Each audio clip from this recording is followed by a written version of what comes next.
Cut Dead by Mark Sennen. Narrated by Stevie, Lacey. Prologue. Back then. The song ends, and Mummy and Daddy clap. The candles on the cake flicker in the draught, and Mummy tells you to blow them out. You lean forward and purse your lips, your brother moving alongside you to help, and you both puff with all your might.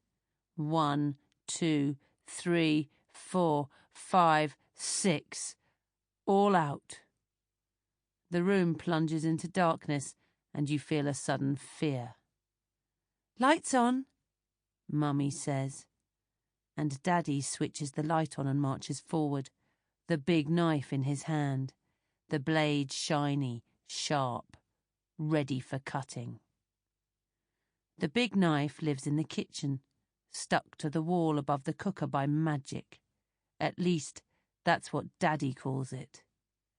The knife winks at you every time you pass by, a flash of light reflecting off the stainless steel, the glare mesmerizing.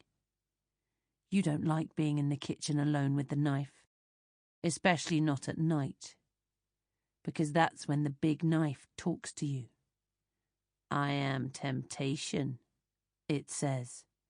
"I am the explorer. I am the light." You've heard someone else speak like that too, in the cold of the church. But although the words are similar, you don't think they can mean the same thing. "Okay, so who's going to have the first piece?" Daddy says. And for a moment, you forget about the knife, and instead concentrate on Daddy's words, knowing he is trying to trick you. You mustn't be greedy, must always be polite. If you aren't, you'll get hit. You point to your brother. He smiles and claps his hands. "Can I, Daddy, can I?" "Of course you can. Here, let's see."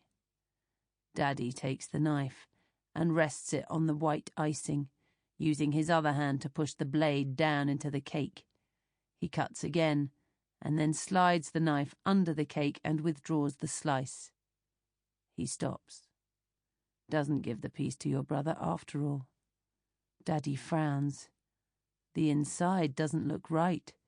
The yellow sponge is soft and mushy, not cooked properly. Daddy doesn't like that. He turns to Mummy and sneers at her. "What's this?" Daddy's face reddens.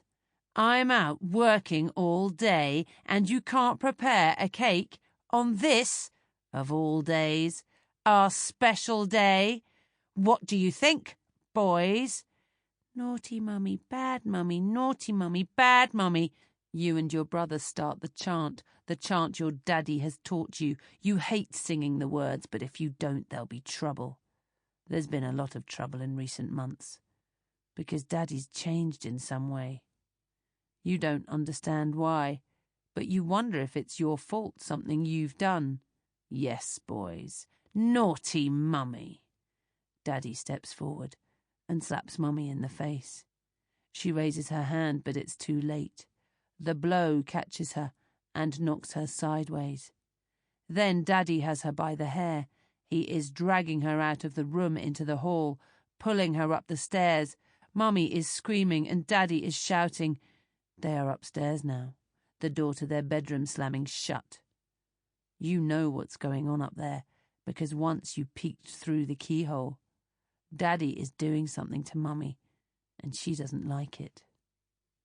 Afterwards, Daddy will be sorry, and Mummy will say everything is going to be all right. But this time, you wonder if Mummy's words will come true, because the big knife has gone. Daddy has taken it with him.